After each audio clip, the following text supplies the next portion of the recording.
Olá, gente boa, gente querida do Delclasso Ferro, turmas do primeiro ano. Como é bom poder voltar a ver vocês, mesmo que seja assim à distância. Estamos guardando o isolamento social, respeitando a quarentena, mas não podemos deixar de manter contato com vocês, não podemos deixar de falar desse assunto sensacional, descomunal e fora do normal, que é a história geral. Para quem não tem o prazer, e eu posso afirmar que da minha parte o prazer é muito grande, meu nome é Valdejares. E nós hoje começamos a falar sobre o livro 1, frente A, capítulo 2, a Idade Média. O que é a Idade Média? Cronologicamente falando, a Idade Média vai de 476 d.C. a 1453 d.C. Esse período da história tem início no momento em que o Império Romano foi conquistado pelos germânicos e tem seu fim quando os turcos otomanos conquistam Constantinopla, capital do Império Romano do Oriente, ou Império Bizantino, em 1453. Costumamos dividir a Idade Média em dois períodos. A Alta Idade Média, entre os séculos 5 e 10 d.C., que é tido como o momento de formação do feudalismo, e a Baixa Idade Média, entre os séculos 11 e 15 d.C., que nós costumamos chamar de decadência do feudalismo. Além disso, também podemos dizer que a Idade Média compreendeu três importantes civilizações. A civilização islâmica, que teve sua origem no Oriente Médio, mas se espalhou por África do Norte e Europa. A civilização bizantina, ou Império Romano do Oriente. E, finalmente, a civilização feudal na Europa Ocidental. Nós vamos, ao longo dessas próximas videoaulas, falar sobre essas três civilizações. Mas, a princípio, começamos falando sobre os muçulmanos, sobre a religião islâmica. Essa imagem, meus amigos, ela nos dá muita informação sobre o Islã. Nós vemos aí a Caaba, a pedra sagrada, localizada onde hoje fica a Arábia Saudita, a cidade de Meca, a sede da religião islâmica. O islamismo é a religião que mais cresce no mundo. Se nós formos comparar o Islã com o cristianismo, o islamismo ele é maior que todas as religiões cristãs, contadas separadamente. No mundo há mais muçulmanos que católicos. No mundo há mais muçulmanos que protestantes. No mundo há mais muçulmanos que ortodoxos. Porém, quando nós somamos as religiões cristãs como se fossem uma só, nós vemos que elas de fato superam o islamismo. Muito bem. Para começar a falar sobre a civilização muçulmana ou islâmica, nós temos que ver alguns aspectos básicos. Vamos a eles? Primeiro conceito básico. Árabe não é sinônimo de muçulmano. Na verdade, muçulmano é um conceito religioso. É quem pratica a religião criada pelo profeta Maomé no século 7 d.C., religião monoteísta. Árabe é quem vive ou nasce na Península Arábica ou tem a cultura árabe. É preciso dizer, 99,9% dos árabes são muçulmanos. No entanto, nem todo muçulmano é árabe. Pelo contrário, no mundo hoje há mais de 2 bilhões de muçulmanos e menos de 10% deles são efetivamente árabes. Quer um exemplo? O Irã é um país muçulmano, mas eles não são árabes. Eles não são da Península Arábica, não falam a língua árabe e não adotam o alfabeto árabe. Quer dizer, nem são da Península e nem falam a língua ou têm a cultura. No Brasil há muitos muçulmanos, no mundo todo há muitos muçulmanos que não são árabes. Agora, a palavra Islã tem a ver com muçulmano. Muçulmano e islâmico são sinônimos dos praticantes da mesma religião. A palavra Islã em árabe quer dizer submissão e muçulmano é servo de Deus. Muçulmano e islâmico são sinônimos, no entanto, árabe e muçulmano não são.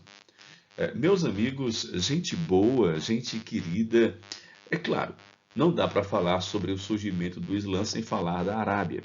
Foi na Arábia que surgiu o islamismo.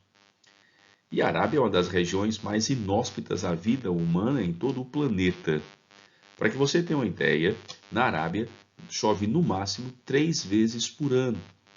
A média pluviométrica na Arábia é menos de 50 milímetros em algumas regiões. Numa situação como essa, poucos povos se interessaram em ocupar aquela região. A Arábia começou a ser povoada há cerca de 4.000 anos, mas, de lá para cá, nenhum dos grandes impérios se interessou em ocupá-la.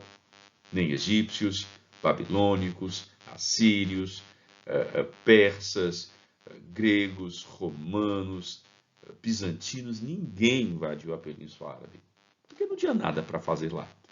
As atividades econômicas eram muito básicas. Nós podemos dividir a história árabe em duas etapas: a Arábia pré-islâmica e a Arábia islâmica. Vamos conversar um pouquinho agora sobre a Arábia de antes do Islã ser fundado. Vamos lá? A Arábia pré-islâmica ela é caracterizada pela divisão entre duas populações, os beduínos e os berberes. Vejam, amigos, beduínos e berberes são árabes. No entanto, eles têm hábitos culturais diferentes. Os beduínos habitam o deserto. São povos nômades que vivem à procura dos oásis, fontes de água temporárias que possam garantir o abastecimento para seus rebanhos, principalmente rebanhos de ovinos e caprinos. A cabra, o bode, são animais tão rústicos que conseguem sobreviver numa situação tão inadequada para a vida humana quanto, por exemplo, a região árabe. O pastoreio, portanto, é a sua principal atividade econômica. Já os berberes, eles são os árabes felizes, é isso que quer dizer a palavra berbere em árabe. Eles vivem mais próximo ao litoral, onde as fontes de água são permanentes e eles já são sedentários. Vivem em cidades, praticam o comércio. Repito, árabes são beduínos e berberes. É o mesmo povo, apenas com práticas culturais diferentes. A única coisa que unia os árabes na Arábia pré-islâmica era a religião. Uma religião politeísta que adorava 360 deuses. Isso mesmo, é praticamente um deus por dia do ano. A capital religiosa da Arábia era Meca, uma cidade onde todos os árabes iam uma vez por ano para tocar na pedra sagrada. A religião pré-islâmica tinha a tradição de dizer que quem tocasse na pedra sagrada ganharia o perdão de pecados por um ano. Todas as tribos iam a Meca uma vez por ano para repetir esse ritual. Então, o que acabou acontecendo? Meca, além de ser uma referência religiosa, também se transformou no que nós podemos chamar de uma espécie de capital comercial da Arábia, onde havia uma tribo muito rica, a tribo dos Coraixitas, que dominavam o comércio naquela cidade. Pois bem, os árabes viveram assim por mais ou menos 2.500 anos, até que surgiu um profeta chamado Maomé. A tradição árabe diz que Maomé nasceu por volta do ano 570 d.C. Maomé era órfão de pai e mãe aos 5 anos de idade. Maomé nasceu na tribo dos Coraixitas. Maomé era da tribo mais rica da Arábia. No entanto, a infância de Maomé foi muito triste. É o tipo da história que, se você contar para um carroceiro, meu amigo, até o burro chora. Na verdade, o que aconteceu foi que Maomé ele perdeu o pai antes de nascer. Quando Maomé nasceu, o pai já havia morrido. A mãe estava grávida quando o pai morreu. A mãe de Maomé morre quando ele tem 5 anos de idade. A mãe de Maomé foi vítima de um acidente de trânsito na Arábia. Ela foi atropelada por um camelo. Maomé, aos 5 anos de idade, vai ser criado por um tio que era caravaneiro. Os caravaneiros faziam um trabalho que hoje equivale mais ou menos ao dos caminhoneiros. Eles iam para fora da Arábia comprar mercadorias e trazer para os árabes. Numa região tão inóspita quanto a Arábia, é muito difícil esperar que a agricultura, que a pecuária sejam atividades prósperas. Então, o que é que vai acontecer? Esse tio de Maomé, Abu Bakr, levava o pequeno Maomé para fora da Arábia, para regiões como Síria, como Palestina, como Egito, onde Maomé tinha contato com religiões monoteístas, como, por exemplo, o cristianismo e o judaísmo. O pequeno Maomé era uma criança dotada de habilidades especiais. Maomé, ele aprendia línguas muito facilmente. Maomé tinha habilidades muito importantes naquela atividade. Finalmente, por volta do ano 595 depois de Cristo, Maomé deu a sorte grande. Maomé casou com uma prima dele chamada Khadídia. Khadídia era pode que fede de rica. Uma viúva, prima de Maomé, dona das caravanas que Maomé trabalhava. Foram felizes para sempre. Um pequeno detalhe. Khadídia, ela não tinha filhos e era 15 anos mais velha que Maomé. Mas nada que atrapalhasse a felicidade daquele casal, o amor tão genuíno que eles eram dotados. Ah, que coisa linda! Depois que Maomé casou com Khadídia, ele passou a frequentar um time que é muito especial, o time dos homens que não precisam trabalhar para viver. Maomé agora vive meditando, Maomé vive agora contemplando, vive pensando em como poderia ajudar os árabes. Enquanto estava em uma das suas meditações, numa caverna próxima a Meca, no ano 610 d.C., Maomé foi abordado pelo anjo Gabriel. Maomé teve uma experiência mística. O anjo dizia para Maomé o seguinte: olha, Maomé, o anjo Gabriel viu aquele mesmo que apareceu para a Virgem Maria para anunciar o nascimento de Jesus. O anjo Gabriel é o mensageiro do Senhor, o office boy do céu, e ele trazia uma mensagem para Maomé. E qual a mensagem? Ah, Maomé, o único Deus verdadeiro, clemente, misericordioso e vagaroso em irar-se, está muito triste com os cristãos e com os judeus. Os povos monoteístas não adoram a Deus corretamente. E você, Maomé, você terá a missão de converter os árabes à adoração verdadeira do único Deus verdadeiro, chamado Allah. La ilaha illallah, Muhammad Rasul Allah. Só Allah é Deus e Maomé é seu profeta único. Esse é o credo da nova religião que Maomé deveria pregar para os árabes. Os árabes seriam abençoados pelo único Deus verdadeiro se eles se convertessem a essa nova religião. Mas Maomé não foi muito feliz na cidade de Meca. As pessoas não queriam se converter porque Meca era uma capital religiosa e Maomé pregava destruir as imagens de todos os deuses.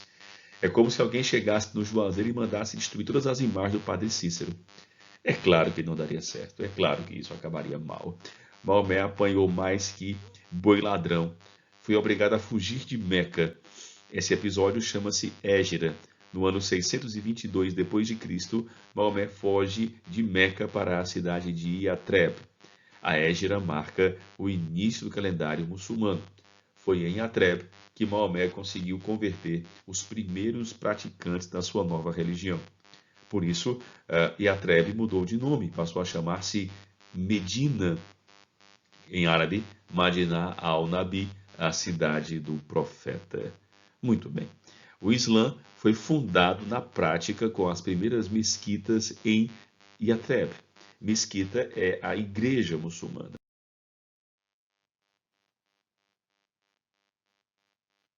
O Islã tem alguns preceitos básicos, como por exemplo a jihad. O que é jihad? Bem, jihad é a guerra santa para converter o infiel. Veja, Maomé conseguiu converter a cidade de Yatreb, mas não era essa a missão que o anjo Gabriel havia dado para Maomé. A missão era converter todos os árabes. E para isso Maomé concebe a ideia de que se o infiel não quiser se converter, ele vai ser morto. Ele já está morto mesmo, porque ele não vai ter fé e não vai para o paraíso. Então, os soldados da jihad, eles lutam para obrigar o infiel a se converter e a ganhar a salvação. Para motivar os seus soldados, a jihad prega que aqueles que morrerem combatendo o infiel ganharão um passaporte VIP para o céu. Meus amigos, front stage não, camarote. Os mortos da jihad, os mártires que dão a vida para converter o infiel na guerra santa, ganharão, ao chegar ao paraíso, a companhia de 72 virgens para o resto dos tempos. Ah, meus amores, o soldado da Jihad, ele é um bicho perigoso, ele não tem medo de morrer. É um negócio tão bom, mas é tão maravilhoso que nenhum mártir da Jihad já voltou para dizer que não era bem assim. Ah, meus amigos, gente boa, gente querida, gente que mora no meu coração e que passeia de patinete no meu peito esquerdo. Com esse discurso não foi difícil para que os soldados da Jihad conquistassem a cidade de Meca. Em 630 d.C., Meca foi conquistada pelos islâmicos. E Maomé prova que não é um fanático qualquer, não é um doidinho sapatado. Pelo contrário, se Maomé fosse um fanático radical, ele mandaria destruir a cidade. Ele mandaria acabar com aquele lugar que o perseguiu por mais de 10 anos. Mas não, Maomé é uma pessoa sensata que sabe a importância simbólica de Meca para todos os árabes. Maomé mandou destruir os templos, os santuários, as imagens dos deuses e proibiu a idolatria. No entanto, ele manteve a santidade de Meca e a importância simbólica de Meca para a sua nova religião. O Alcorão, que é o livro sagrado do Islã, ele dá a Meca uma condição especial. Meca continua sendo a capital religiosa dos árabes, mesmo com a adoção do Islã como religião oficial. O Alcorão prega 5 mandamentos básicos: adorar a Alá, praticar a caridade, o muçulmano ele deve doar 5% do que ganha de esmolas, jejuar no mês sagrado do Ramadã, um mês inteiro de jejum, no caso 28 dias, né, o mês lunar dos árabes, orar 5 vezes por dia com a face voltada para Meca e ir a Meca uma vez na vida em peregrinação. Lembra aquela imagem que deu início à nossa apresentação? Pois é, aquela é uma imagem da época da peregrinação em Meca. Ali estão muçulmanos ao redor da pedra sagrada para cumprir essa missão de vida, que é ir à Cidade Santa pelo menos uma vez na vida. Notaram? Dos 5 mandamentos do Islã, 2 fazem menção a Meca. Isso faz com que 40% dos mandamentos do Islã sejam ligados à cidade de Meca. Meca ainda é a sede religiosa dos árabes, mesmo com a adoção do islamismo. Muito bem, meus amigos, o que vai acontecer é o seguinte: Maomé ele morreu no ano 632 d.C. Ele morreu com a Arábia já toda conquistada, já toda dominada. Mas é bom que se diga, depois que Maomé conquistou a Arábia, pacificou a Arábia, a morte dele vai dar início a um processo de expansão territorial. Os árabes agora trabalham para tentar conquistar territórios fora da Arábia. Por quê? O que motivou essa expansão? Bem, podemos apresentar 3 fatores. Fator 1, crescimento demográfico mesmo. Com o fim das lutas internas por terra, por água, por conta da nova religião, a população na Arábia cresceu demais. Era preciso buscar novos lugares, buscar novos espaços para aquela população. Segundo fator que impulsionou aquelas conquistas. Após a unificação, os árabes eles colocaram para funcionar o que nós podemos chamar de comércio em larga escala. Os árabes eram comerciantes desde sempre.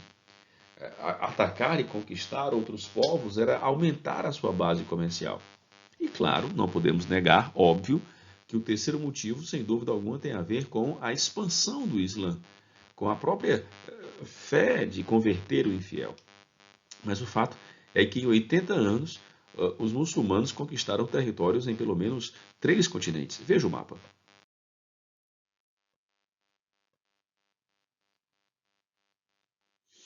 Os árabes conquistaram territórios onde hoje é a Ásia, principalmente para o Oriente, né? Chegaram até mesmo à China, a província mais ocidental da China é islamizada.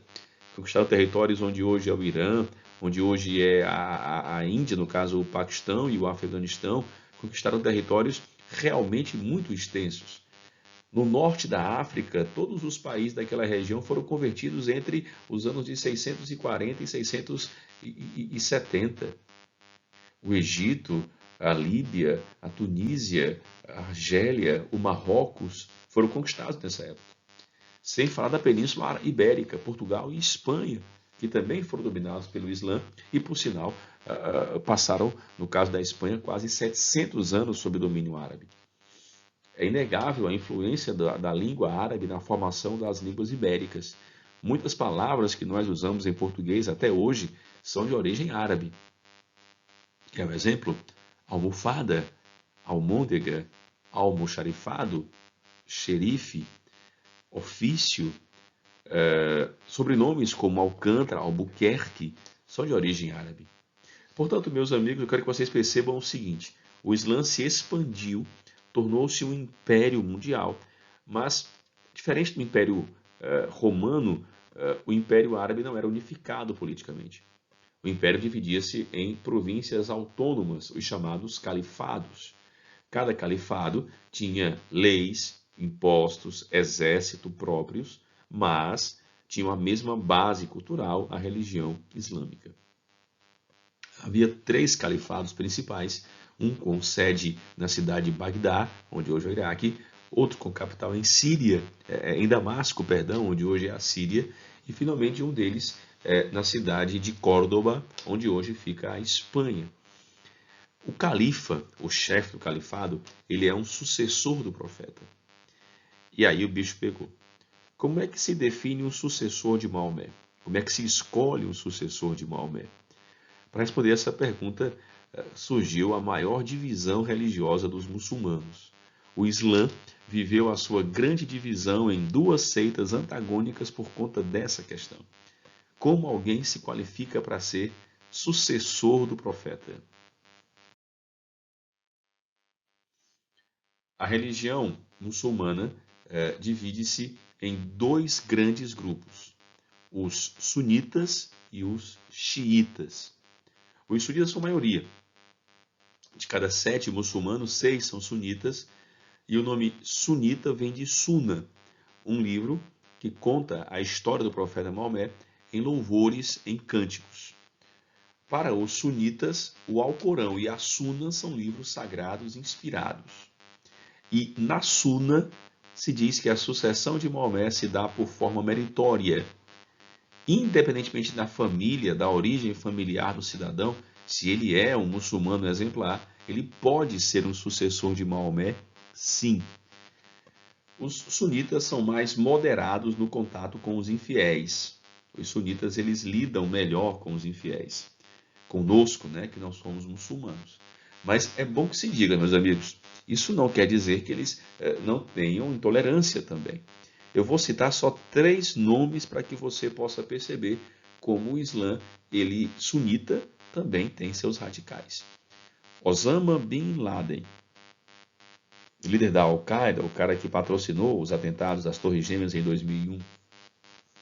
Saddam Hussein, ditador do Iraque, e um fascínora que provocou a guerra do Golfo, a guerra Irã-Iraque, enfim.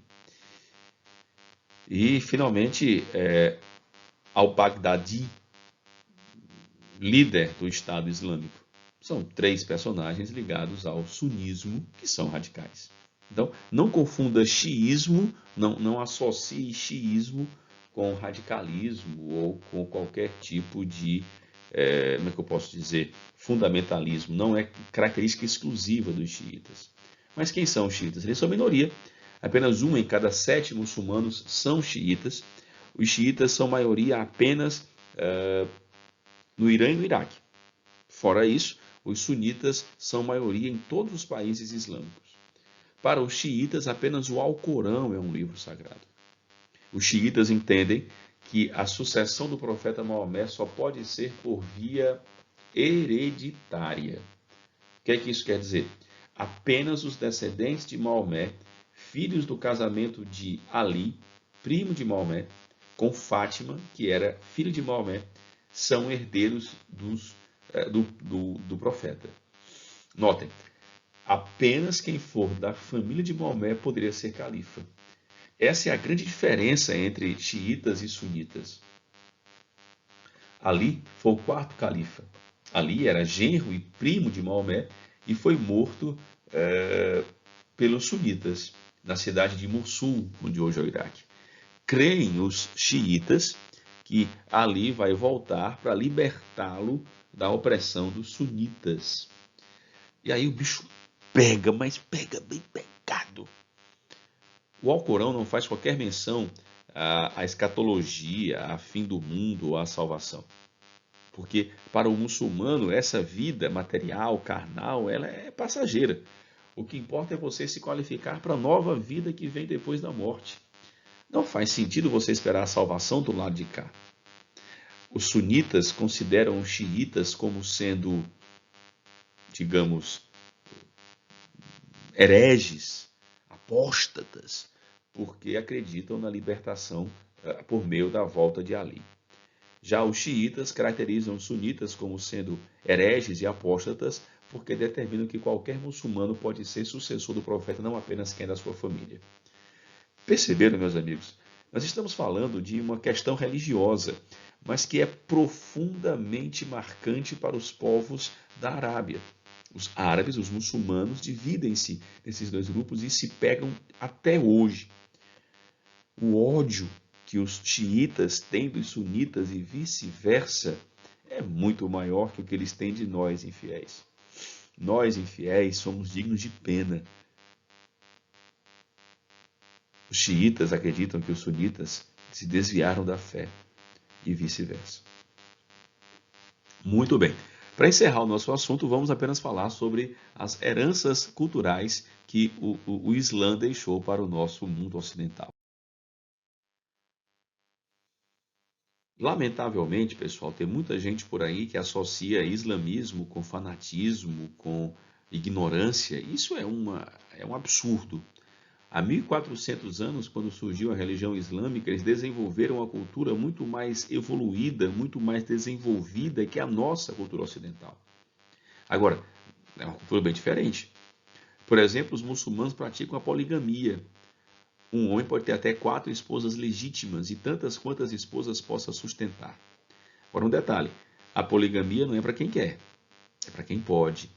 A poligamia é para quem tem condição de sustentar as esposas da mesma forma, com o mesmo padrão.